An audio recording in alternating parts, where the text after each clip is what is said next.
अस्सलामुअलैकुम ख़वातीन व हज़रात, मैं हूँ आपका होस्ट अनीक हैदर और प्रोग्राम एक्स फैक्टर में आपको खुशामदीद कहता हूँ। मैं पाकिस्तान का पहला इंटरनेशनली सर्टिफाइड मेमोरी एक्सपर्ट हूँ। हम अपने प्रोग्राम में ऐसी शख्सियत को दावत देते हैं जिन्होंने अपने अपने शोबे में कमाल काम किए, ताकि उनकी कामयाबी का राज आसान लफ्ज़ों में आप तक पहुँचा सकें।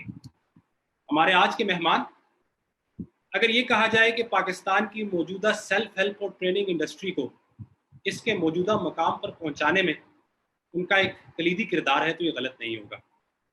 कामरान सुल्तान एक लाइसेंस मास्टर ट्रेनर है एनएलपी के, सर्टिफाइड फायर वॉक इंस्ट्रक्टर हैं, सर्टिफाइड हिप्नोसिस इंस्ट्रक्टर हैं और एक लाइफ कोच हैं। ये उन चंद ट्रेनर में इनका शुमार होता है जिन्होंने अपनी तमाम तर तवज्जो अपने क्राफ्ट, अपने काम सीखने पर रखी और मार्केटिंग की तरफ ज़्यादा ध्यान नहीं दिया। कामरान सुल्तान को ये क्रेडिट भी जाता है कि उन्होंने तने तनहा एनएलपी और हिप्नोसिस को पाकिस्तान में एक मेन स्ट्रीम सब्जेक्ट बना दिया। 1997 से लेकर उन्होंने हज़ारों लोगों की ज़िंदगियां बेहतर बनाने में उनकी रहनुमाई की, मदद की। कामरान आज पाकिस्तान की सेल्फ हेल्प इंडस्ट्री का एक माना जाना हुआ नाम है। उनके सिखाए हुए, उनके ट्रेन किए हुए सैकड़ों स्टूडेंट्स मुख्तलिफ शोबों में लीडरशिप पोजीशंस पर काम कर रहे हैं। पिछले 20 सालों में उन्होंने जिन शोबों में लोगों के साथ काम किया, उसमें public speaking, persuasion, decision making, trauma का सामना करना, ज़िंदगी का पर्पस डेवलप करना, बेहतर रिलेशनशिप्स रखना, फियर्स और फोबियाज को ओवरकम करना, ज़िंदगी में क्रिएटिव होना, नए कैरियर, नए बिजनेस का आगाज़ करना, चाहे अपने काम में अपनी परफॉर्मेंस को बेहतर करना और दीगर शामिल हैं। कामरान की अपनी स्टोरी इंतहाई शानदार है। वो एक ग्रिट की, डिटर्मिनेशन की और हालात का मुकाबला करके अपनी मंजिल तक पहुंचने की कहानी है। आज हम उनसे जानेंगे कि एनएलपी क्या है, हिप्नोसिस क्या है, लाइफ कोचिंग क्या होती है, इसका एक आम इंसान की ज़िंदगी पर क्या असर पड़ सकता है और इसको कैसे सीखा जा सकता है। मगर पहले उनको खुशामदीद कहेंगे। कामरान साहब, welcome to the show. Thank you Anil. मैं इससे पहले कि मैं इनसे फॉर्मली गुफ्तगू का आगाज़ करूँ, मैं आप लोगों को ये बताता चलूँ कि ये मेरे भी उस्ताद हैं। मैंने इनसे आज से तकरीबन 5 साल पहले एनएलपी सीखी और मेरी अपनी जितनी भी प्रोफेशनल ट्रेनिंग की साइड पर जितना भी काम है, उसमें इनसे सीखी हुई एनएलपी जो है वो उसकी बेसिस रही। आपसे गुफ्तगू शुरू करूँगा। मैं ये जानना चाहूँगा कि आज से तकरीबन 25 साल पहले आप अच्छी खासी यूनिवर्सिटी में एमबीए कर रहे थे, घर की जिम्मेदारियाँ थी, फिर अचानक से उसको छोड़कर एनएलपी की तरफ चल पड़े। ये इसके पीछे कोई आइडियलिज्म था, एक ख्वाब था, या एक बेहतर कैरियर के लिए आपने इस फील्ड का इंतखाब किया? ओके अनीब, एक्चुअली स्टोरी थोड़ी सी डिफरेंट है। एंड स्टोरी ये है कि मैं यूनिवर्सिटी में इसलिए गया था बिकॉज उस ज़माने में ट्रेनिंग की कोई और मेरे पास ऑप्शंस नहीं थी। तो जो बेस्ट चीज़ नज़र आई थी वो ये था कि ये एमबीए कर सकते, लेकिन मेरा असल में जो पैशन था that was always to become a trainer. तो क्योंकि कोई दूसरा ऑप्शन नहीं था, उस ज़माने में ऐसे ट्रेनिंग इंस्टीट्यूट्स नहीं हुआ करते थे जो कि पब्लिक सेक्टर में लोगों को ट्रेनिंग्स कराए। So my next best option was to go into IB and get an MBA degree. That's how I got into IBA. So why NLP? आपका पहला तारुफ इससे क्या, कब हुआ और आपने इसको क्यों चुना? So it was never NLP in the beginning. It was basically, for me, it was becoming a trainer. मेरा जो passion था that was to become a trainer. Or NLP is one of those tools which I use, and NLP happens to be वो चीज़ जो मैंने सबसे ज़्यादा effective pi when I got into this. और NLP से मेरा अगर आप initial देखो, my first introduction to NLP was somewhere in 1992 probably. It's such a long time, मुझे अब तमाम details इतनी ज़्यादा याद भी नहीं है, लेकिन it was 1991 और मेरे साथ कुछ जिंदगी में ऐसे एक्सपीरियंसेस हुए कि there were some very painful experiences for me. और उस ज़माने में मैंने एक चीज़ ये करी कि मेरे जहन में कुछ नेगेटिव मेमोरीज थी, कुछ पास्ट के इवेंट्स थे, सिचुएशंस थी। तो I used to treat my brain like a computer. और उस ज़माने में कंप्यूटर पे वो जो डॉस बेस्ड कंप्यूटर्स हुआ करते थे, और डॉस में जब कोई आप फाइल्स डिलीट करते थे तो आप टाइप करते थे DEL space steric dot steric to delete all the files. I did not know anything about NLP at that time. मगर मेरे साथ जिंदगी में जो इवेंट्स हुए थे उन चीज़ों का मेरे ऊपर इतना ज़्यादा इम्पैक्ट था, but I did not want to have that impact, I just wanted to get rid of them. So I used to do this कि मैं आंखें बंद करके बैठता था, and I used to imagine कि मेरी सारी जो मेमोरीज हैं वो डिलीट हो रही हैं. This was 1991. 1992 में I was in sales. मेरा उस ज़माने में क्योंकि मेरी जो इनिशियल प्रोफेशनल लाइफ थी that started in January 1989, और मैं सेल्स की जॉब करता था, और मुझे रीडिंग का बहुत एक पैशन रहा है, तब भी था, अब भी है. सो मैं रीड बहुत करता था, और मैं क्योंकि सेल्स की प्रोफेशन में था तो मैं सेल्स से रिलेटेड किताबें पढ़ता था. उस ज़माने में मैंने किताब पढ़ी Who Dares Sales के नाम से. I think it was Patrick Ellis जिसकी किताब थी, और उसमें एक चैप्टर था introduction to neuro linguistic programming. Now when I read that chapter, I felt this is something that comes naturally to me, and I decided to study that subject. And उस ज़माने में ना ही इंटरनेट होता था, ना ही कोई ऐसे हमारे पास अपॉर्चुनिटीज थी. सो मैंने उस ज़माने में अपनी सी जो सर्च कर सकता था क्या, मुझे पता चला कुछ नहीं है. फिर 1993 में एक साहब जिनका नाम उमर खान है, वो पाकिस्तान आए थे, और उन्होंने एक छोटा सा इंट्रोडक्टरी लेवल का NLP का वर्कशॉप कराया. He used to live somewhere in US, और he came to Pakistan. उन्होंने एक प्रोग्राम कराया, और उस ज़माने में it was such an expensive thing. मेरी जो तनख्वाह थी वो तकरीबन 3,500 रुपए थी, और उस प्रोग्राम की जो फीस वो चार्ज कर रहे थे एक इंट्रोडक्टरी प्रोग्राम की, वो तकरीबन 5,500 रुपए थी. तो यू कैन इमेजिन कि मैं 3,500 रुपए तनख्वाह के साथ अपनी फैमिली को सपोर्ट करता था. मैं उस वक्त मेरा IB में एडमिशन नहीं हुआ था, बट मैं अपनी फैमिली को सपोर्ट कर रहा था. I was the earning member. मेरी माशाल्लाह अम्मी और मेरी 2 छोटी बहनें थी, 3 बड़ी बहनों की मेरी शादियां हो चुकी थी, बट लाइक उस 3,500 रुपए में groceries and bills and everything, and पता चला जी 5,600 या 5,500 कुछ उसकी कोर्स की फीस है. So I actually borrowed some money and I took that program. और जब मैंने वो प्रोग्राम अटेंड किया, I felt this is something that I want to pursue. और फिर हुआ ये कि मेरा IB में एडमिशन हो गया 1994 में. How did you आपने आपकी आवाज कट रही है. आपने 5,500 रुपये आपकी आवाज कट रही है. मैं ये पूछ रहा हूँ कि आपने खुद को कन्विंस कैसे किया 5,500 रुपये? Oh, it was never an issue of convincing myself. 5,500 रुपए, मैं personally I consider this as an investment, and I firmly believe कि जो investment मैं अपने ऊपर करूँगा, वो investment वो होगी जो मुझे long term results देगी. कोई भी दूसरी investment मेरी डूब सकती है. मैं कहीं पर भी कुछ भी इन्वेस्ट करूँ वो डूब सकता है, लेकिन अगर मैं कोई चीज़ अपने ऊपर इन्वेस्ट करूँ, अपने आप को बेहतर बनाने में इन्वेस्ट करूँ, तो वो जो इन्वेस्टमेंट होगी दैट विल ऑलवेज पे. सो 5,500 रुपए उस वक्त गो के मेरे लिए उस वक्त एक खासा बड़ा अमाउंट था, और उस जमाने के लिहाज से just like you can imagine, आज से तकरीबन मैं बात कर रहा हूँ समझो 27-28 साल पहले की, that was a big amount. लेकिन स्टिल वो जो इन्वेस्टमेंट थी, मेरे साथ ऐसा होता था, कई बार ऐसा हुआ कि मैं एक 100 रुपए की किताब देखता, बुक स्टोर पे जाकर देखता, वो 100 रुपए की किताब देखी, और मेरे पास पैसे नहीं होते थे उसको खरीदने के लिए, तो मैं लंच स्किप करता था. मेरे लंच के जो पैसे होते थे वो मैं बचाता था 10-10 रुपए करके, वो पैसे बचाते, और बचाने के बाद वो 10 दिन बाद 15 दिन बाद जाके वो किताब में खरीद लेता था. और एक चीज़ मैंने ये देखी थी हमारे यहाँ कि अगर आपने कोई किताब जाकर देखी है हमारे यानी में, मुझे इस चीज़ से अंदाजा हुआ कि लोगों का पढ़ाई की तरफ और अपनी ज़िंदगी को बेहतर बनाने की तरफ कितना रुझान है. कि अगर मैं किसी बुक स्टोर पे जाता और वहाँ पे सेल्फ इम्प्रूवमेंट के सेक्शन में जाकर कोई किताबें, तो पहले तो बड़ी महदूद किताबें रखी हुई हैं, और जब जाकर वहाँ पर कोई किताब देखी मैंने और वो मुझे पसंद आई और उसको मैं खरीद नहीं सका, और उस वक्त मैंने छोड़ दी, और लिटरली ऐसा हुआ कि मैं 2 महीने 3 महीने 4 महीने बाद गया, वो किताब एज इट इज वहाँ रखी हुई. ओके, सो मैंने ऐसी कई किताबें खरीदी.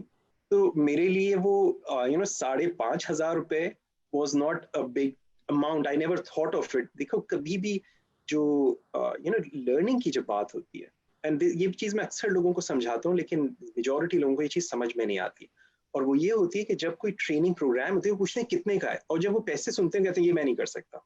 हमेशा मैंने ये कोशिश की सोचने की मैं कैसे कर सकता हूँ, how can I do it. So even उस वक्त मैंने जो 5,500 रुपए लिए थे, मैंने मुख्तलिफ सोर्सेज से मैंने पैसे उधार लिए थे.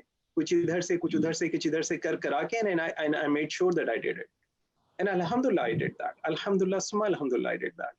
लेकिन the basic idea is just investing on yourself. देखो क्यों, जब आप अपने आप इन्वेस्ट करते हो ना, जिंदगी में हम सबके साथ चैलेंजेस आते हैं, किसी के साथ छोटा किसी को बड़ा लगता है, बट हम सबके साथ चैलेंजेस. एक चीज ये, किसी के साथ भी अल्लाह ताला कोई इसको ऐसी मुश्किल में नहीं डालता, उसके ऊपर कोई ऐसी आजमाइश नहीं डालता जिसको वो बर्दाश्त नहीं कर सकता. सो अब फर्ज करो कि मेरे पास चैलेंज आया, वो इस लेवल का है, मगर मेरा जो माइंड सेट है वो इस लेवल का है, तो मुझे वो चैलेंज जो है ना बहुत बड़ा लगेगा, बड़ा मुश्किल लगेगा. लेकिन अगर मैं अपने ऊपर काम करूंगा, अगर मैं लर्न करूंगा, अगर मैं सीखूंगा, अगर मैं रीड करूंगा, अगर मैं पढ़ूंगा, मैं ग्रो करता जाऊंगा. अब मैं इस लेवल पे आ गया, प्रॉब्लम ग्रो नहीं करेगा, मुझे ग्रो करना है. अब ये जो प्रॉब्लम है मेरे लिए, इसको it's like I can handle this, and then I keep growing up as I, because I keep on learning. Now that problem is a small problem, not a big deal. I can handle it.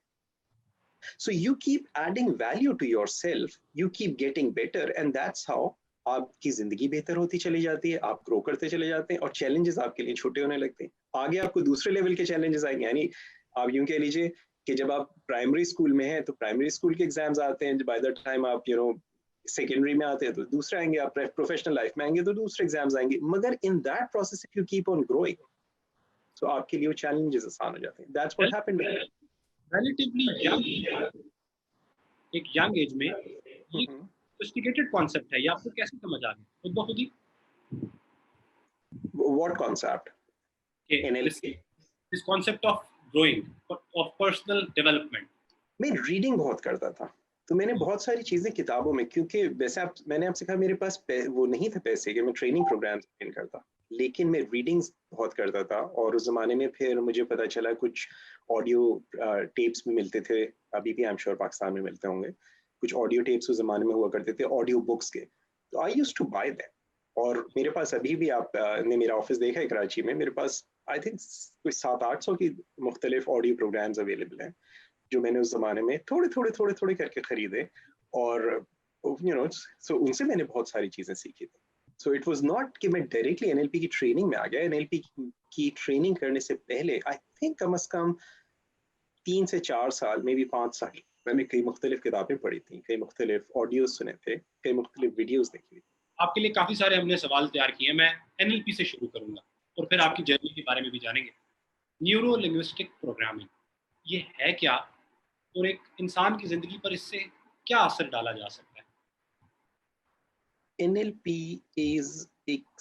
it's a study of subjective experience. बुनियादी तौर पे कि हम इंसान जो भी काम करता है वो क्यों करता है, वो कैसे करता है, और अगर वो अपनी ज़िंदगी में, अपनी शख्सियत में किसी किस्म की कोई तब्दीली लाना चाहता है तो वो कैसे ला सकता है. और हमारी जो कम्युनिकेशन होती है, हमारी जो गुफ्तगू है, उसका हमारी जहन पर, हमारी सोच पर, हमारी न्यूरोलॉजी पे, हमारे बिहेवियर पे क्या असरात होते हैं. सो NLP में हम बुनियादी तौर पे ये चीज़ें स्टडी करते हैं. सो थोड़ा सा इसको मजीद एलाबोरेट करें कि इससे किसी एक आम इंसान के ऊपर आप व्हाट कैन बी डन, क्या कुछ किया जा सकता है? That depends actually. आप NLP की अगर हम इस हवाले से देखें कि फिर applications की बात आती है. So NLP can be applied in literally every area of your life. Whether it's about your relationships, it's about your finances, it's about your mental health, it's about your emotional health, it's about any area of your life.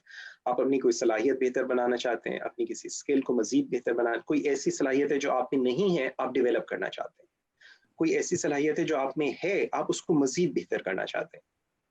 Okay, आप में कोई ऐसा negative harmful कोई habit, कोई thought pattern, कोई behaviour develop हो गया जो आप छोड़ना चाहते हैं, okay? या कोई भी शख्स, सो आप उसके लिए NLP इस्तेमाल कर सकते हैं. सिमिलरली आप NLP को दूसरों की हेल्प करने के लिए एज अ कोच काम करना चाहते हैं, आप लोगों को लोगों को ज़्यादा बेहतर समझना चाहते हैं, आप अपने रिलेशनशिप्स को इम्प्रूव करना चाहते हैं, आप अगर चाहते हैं कि आप दूसरों की हेल्प कर सकें ताकि वो अपने अंदर कोई पॉजिटिव चेंज ला सकें, आप यूज़ कर सकते हैं. आप लोगों को ज़्यादा बेहतरी मैनेज कर सकें, आप ज़्यादा इफेक्टिवली लोगों को परसुएट कर सकें, बिकॉज जब आप किसी को समझते हैं तो फिर आप उसको आगे गाइड कर सकते हैं. सो NLP बेसिकली एक gives you a number of different models to understand how humans work. Hypnosis क्या है, इसका NLP के साथ क्या कोरिलेशन है? या कोई है भी? ओके, हिप्नोसिस बेसिकली, मैं हिप्नोसिस बाय द वे 1983 से सीख रहा हूँ। ओके, और मेरा जो सबसे पहला हिप्नोसिस पे एक्सपोजर हुआ था, मेरे पास एक किताब है, वो आज से तकरीबन 110 साल पुरानी किताब है। हिप्नोसिस का एक होम स्टडी कोर्स हुआ करता था, तो वो मुझे कहीं से, अब मुझे ये याद नहीं कहाँ से, बहरहाल वो मुझे मिली थी। तो हिप्नोसिस जो है, that was my beginning in this field. लेकिन हिप्नोसिस बुनियादी तौर पे जो मेरी डेफिनेशन है, इतने अरसे प्रैक्टिस करने के बाद जो चीज़ मैं समझा हूँ वो ये, और इसकी बहुत सारी डेफिनेशंस है, मैं आपको वो बता रहा हूँ जो आज मैं करंटली जिस अंदाज से मैं हिप्नोसिस को देखता हूँ। हर वो बात, हर वो आइडिया, हर वो कॉन्सेप्ट, हर वो चीज़, चाहे वो पॉजिटिव हो या नहीं हो, जिसको मैंने और आपने बगैर सवाल किए एक्सेप्ट किया है, वो हिप्नोसिस है। तो अक्सर लोग मुझसे सवाल करते हैं कि आप मुझे हिप्नोटाइज कर सकते हैं या मैं हिप्नोटाइज होना चाहता हूँ। मेरे अपने तजुर्बे में लोगों को हिप्नोटाइज होने से ज्यादा डी हिप्नोटाइज होने की जरूरत है। लोगों ने बहुत सारी चीजें बगैर सवाल किए एक्सेप्ट की हुई। अब एक चीज देखिए, आजकल ये जो कोविड के ऊपर इतनी सारी वीडियोस आती हैं और हर तरह के लोग जो हैं उसके ऊपर हर तरह के इलाज उसके अंदर लेते हैं, और लोग उसको देखते हैं और देखकर दबादब फॉरवर्ड करना शुरू कर देते हैं। That's hypnosis. You're not even questioning कि वीडियो बनाने वाला है कौन, जो बात कह रहा है इसकी कोई वैलिडिटी भी है, इसका कोई सर पैर भी है। और स्पेशली अगर कोई बात ऐसी हो जो जिसको किसी भी लिहाज से उसने मजहब से लिंक कर दिया, यानी हमारे साथ एक चीज़ है कि हम अगर कोई हमारे सामने अल्लाह ताला का, अल्लाह के रसूल सल्लल्लाहु अलैहि वसल्लम का नाम लेकर और कोई भी चीज़ हमें बता दे, हम आंखें बंद करके उसको वो देख लेते हैं। हम ये भी सवाल नहीं करते कि अगर ये कोई बात कह रहा है, ये बात वाकई में अल्लाह ने फरमाई है या नहीं, अल्लाह के रसूल सल्लल्लाहु अलैहि वसल्लम ने फरमाई या नहीं है। हम हर चीज़ को एक्सेप्ट करें। That's all hypnosis. Okay, so basically hypnosis की जो एक जो डेफिनेशन के हिसाब से जाएं, तो एक जहन की ऐसी कैफियत है जिसमें कही जाने वाली बात का असर सुनने वाले के ऊपर कई गुना ज्यादा और बढ़ चढ़ कर होता है। ओके, अब हमने एक वीडियो देखी, हमने उसमें देखा कि जी कोविड का इलाज निकल आया है। ओके, और उसके बाद उसने कोविड के इलाज के ऊपर एक 10 मिनट की वीडियो बनाई, 5 मिनट की वीडियो बनाई, और हमने उसको देखा और हमने कहा बिल्कुल सही है। किसने कहा जी ये जो कोविड है ये तो फलाने मुल्क की साजिश है। हमने वो वीडियो देखी, हमने कहा जी, क्योंकि हम उस मुल्क से पसंद नहीं करते, किसी वजह से उन लोगों को पसंद नहीं करते, हमने कहा ये बिल्कुल सही है। सो बेसिकली वो कर क्या रहा है, इंसान का जहन जो है यकसानियत को, सिमिलैरिटीज को पसंद करता है। तो वो चीज जो हमारे माइंडसेट से मैच करती है वो हमें दुरुस्त लगती है, और वो चीज जो हमारे माइंडसेट से इख्तिलाफ रखती है वो हमें गलत लगती है। सो अगर फर्ज कीजिए किसी शख्स का माइंडसेट ये है कि ये जो भी कुछ हो रहा है, ये जो कोविड है, ये 5G एंटेनाज लगाने के लिए हो रहा है, अब उसके सामने कोई वीडियो आई जिसमें ये 5G वाले बात हो रही है, वो कहेगा देखा, here's the proof. So they'll start accepting it, and that is hypnosis. That is hypnosis. बिल्कुल ठीक है। मैं थोड़ा क्विकली आगे भी बढ़ना चाहूँगा। हमारे ज़हन में जो एक पिक्चर है कि वो एक बंदा बैठा है, सामने कोई चीज़ हिलाई जा रही है और वो बैठने वाला जो है बस वो मनोमान जो है उस शहर में गिरफ्तार हो गया है। तो वो हिप्नोसिस कौन सा हिप्नोसिस है? वो हिप्नोसिस खासा पुराना किस्म का हिप्नोसिस है। मैंने पिछले 23 साल से been practising, and believe it or not, मैंने जिंदगी में आज तक मैंने हजारों लोगों के साथ सेशंस किए हैं, मैंने आज तक कभी भी पेंडुलम वाला हिप्नोसिस नहीं किया। आपने मेरी क्लासेस में देखा है, that's all hypnosis. Hypnosis basically, in my personal opinion and understanding, आप में ये सलाहियत हो कि जब आप किसी कमरे में दाखिल हो और आप बात करना शुरू करें, लोग जो हैं आपकी उस गुफ्तगू को इस अंदाज से सुनना शुरू करें, they just get into what you're saying. Okay, and that is what I think is hypnosis. It's like ये कौन सी बड़ी बात है कि अगर मैं आके आपके सामने यूं पेंडुलम करूं और उससे हो। बात तो ये है कि मेरे पास कुछ भी ना हो, ओके, और आपकी आंखें भी बंद ना हो और आपकी आंखें भी खुली हो, और आप सिर्फ मेरी बात सुन रहे हो, और स्टिल मेरी बात आपके ऊपर असर कर रही हो, दिल में उतर जाए, मेरी बात आपकी जिंदगी में एक तब्दीली, पॉजिटिव चेंज ला रही हो। I think that's really hypnosis. अच्छा, मैं थोड़ा सा जो फ्लो है उससे थोड़ा सा डिविएट करूंगा। हमारे एक व्यूअर है, उनका एक सवाल है, आपको देखा उन्होंने सवाल पूछा है कि ये क्या वजह है कि ट्रेनिंग या पर्सनल डेवलपमेंट के जो सेशंस होते हैं उसकी आउटकम को गेज करना मुश्किल होता है। इसका एक कोई आप आसान सा तरीका बता सकते हैं कि हम ये जान सके कि ट्रेनिंग का फ़ायदा हुआ है कि नहीं? ये जो साहब है